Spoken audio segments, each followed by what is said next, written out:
What's up? Panibagong obra, panibagong piyesa na naman. So for today's video, gagawa tayo ngayon ng isang black and gray na naman. As usual, always black and gray. Yan, bali dito sa piyesa na to, may kaputihan ang ating reference. Kaya ang inyong lingkod ay tuwan-tuwa dahil syempre, gagawa tayo ng isang piyesa sa makinis at malinis na canvas. Yan. Bali, shoutout kay client kasi alam ko napakalayo pa ng pinanggalingan niya at dinayo pa niya tayo. And tara, samahan niyo ako sa video na to. Gawin natin ng payapa tong piyesa na to. Sana matapos ni brother kasi medyo may kalakihan talaga yung hinanda kong piyesa. Kaya tara, let's go! Bali, dito sa piyesa natin na to, rose yung nasa ibaba. Mapapansin nyo layan yung nasa pinakaitaas. Tapos may mechanical part siya ng clock. Tapos may nakapasok siya na orasan sa bandang uluhan niya. So bali dito, regular regular pa rin yung gamit natin dito na style and technique. Ganun pa rin naman sa mga needle. 15 round magnum, RS, ganun pa rin. Regular pa rin, kung matagal ka na nanonood sa mga videos ko. Yun pa rin naman ang ginagamit ko. Nagkakatalo lang sa style and technique. Bali dito ang ginamit ko rito is wash. Nag-opake pa rin ako dito pero mas tinaasan ko yung toning ng opake na ginamit ko rito kasi gusto ko mag-high contrast ako dito sa skin niya. Kasi nga maputi, and pag nag-high contrast ako sa kanya rito, mas maglalast yung tattoo kapag gumamit ako ng mas maraming black sa skin niya. Masarap kasi yung magtato, alam niyo ng mga kapwa natin tattoo artist na masarap magtato kapag ang tinatatoan natin is light skin talaga. Kasi nga madaling mapalabas at the same time maganda yung nagiging resulta. Yung mga hindi ko naman dinidiscriminate yung mga nasa dark skin tone natin na client. Pero syempre, alam naman natin kung gaano kagandang laruin ang kulay ng isang light skin tone. So bali si client, alam ko first time niya to and inaalalayan ko rito yung hagod sa kanya. Siyempre, pinapakiramdaman din natin yung tinatatuan natin kasi baka mamaya bira tayo ng bira hindi natin namamalayan na nasusuko na pala or namumutla na pala. May nangyayari yan sa totoong buhay mga brother.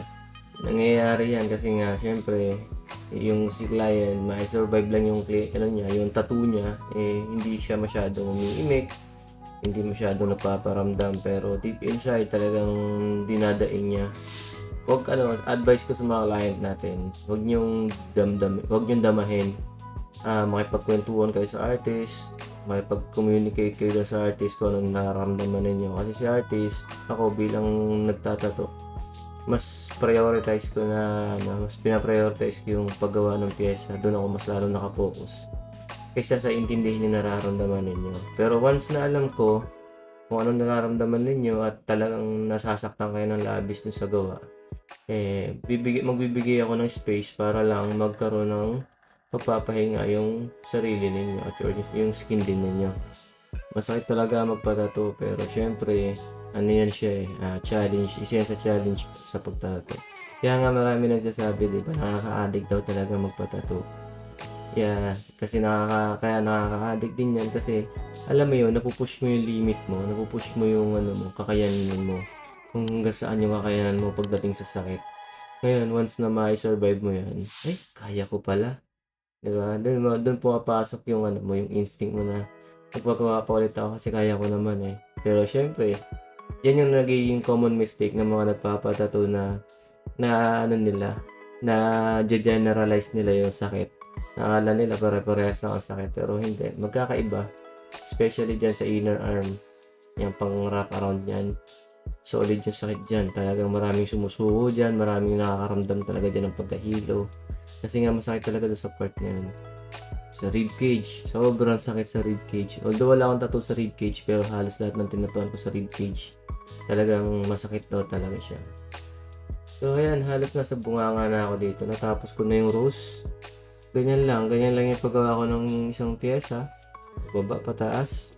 Hanggat maaari, hinuhuli ko na yung highlights para at least na pagdating ng picture taking, malinis naman siyang tignan. Saka yun, kaya ganito rin yung paggawa ko ng video, naka real time. Para at least nakikita ninyo kung paano ko ina-apply. Makikita ninyo na hindi ko minamadali yung piyesa. para kahit papaano, yung maintindihan ninyo paano naglalaro yung needle sa skin. Bali, ang target kasi natin dito sa mga videos natin is yung mga aspiring tattoo artist natin na nasa laylayan, yung mga nagsisimula pa lang. At least kahit papaano may ma-share ako na technique na malaking bagay at makakatulong sa kanila. Siyempre naman kung magaling ka na, hindi mo na kailangan panoorin yung video na to, diba? Kasi alam naman natin na alam na ito ng isang magaling na tattoo artist. Kasi siyempre, ako bilang tattoo artist, hanggang ngayon inaalam ko pa rin talaga lahat. Inaaral ko pa rin talaga lahat. Hindi ako natigil sa pag-aaral kasi nga pag tumigil ako, wala na, katapusan na ng planetang Earth.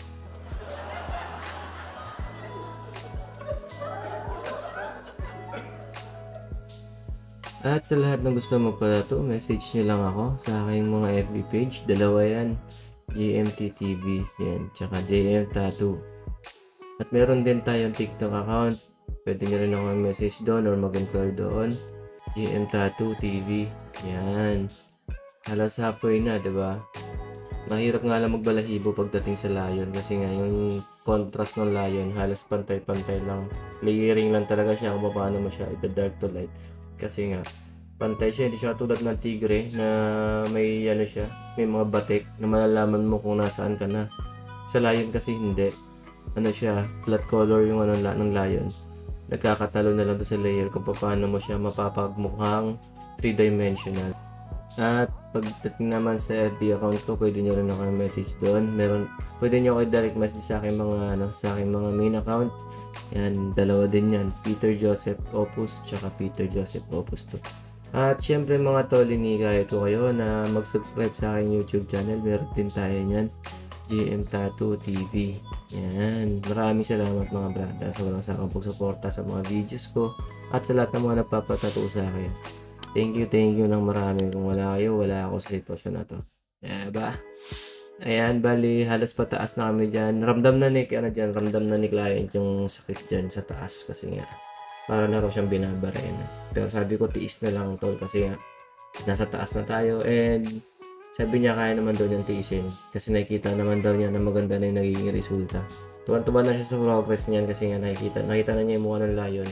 At the same time, nakita niya maganda yung kinalabasan ng rose kaya ginanahan talaga siya na diretso ng maganda yung tattoo niya. Yun naman yung natin dyan. Yun naman pinaka nagpapalakas sa atin dyan, yung pagpuri ng kliyente, pag-appreciate ng kliyente sa gawa natin. Kaya hanggang dito na lang mga tol yung videos natin. Yan, sana may natutunan or may na-enjoy nyo sana yung videos natin. Doon sa lahat ng mga nagtatato na katulad ko, huwag kayong hihinto. Kung kayo may nasa laylayan, tuloy-tuloy lang. Kayang-kaya natin yan. And God bless. Ingat kayo palagi. Hanggang dito na lang yung videos natin mga tol. Enjoy nyo na lang yung dulo. Ingat kayo palagi. Bye-bye!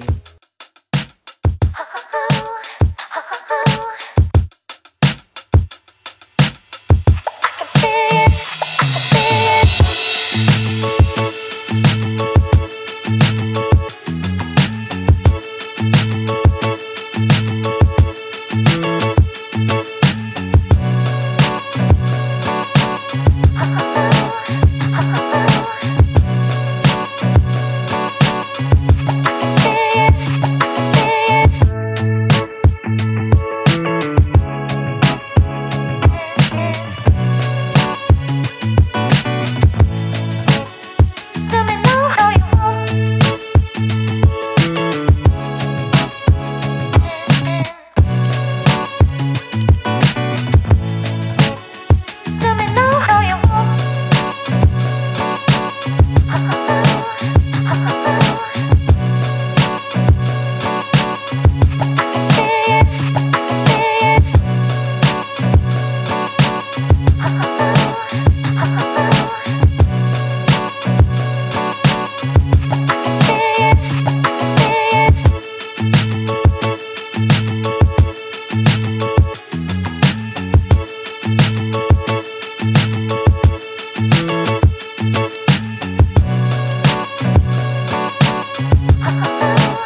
cause I got something to prove. I gotta take what I hate and finally make a move. I think of you and all the shit you don't do. Well, I'ma make hella sure that I don't become you.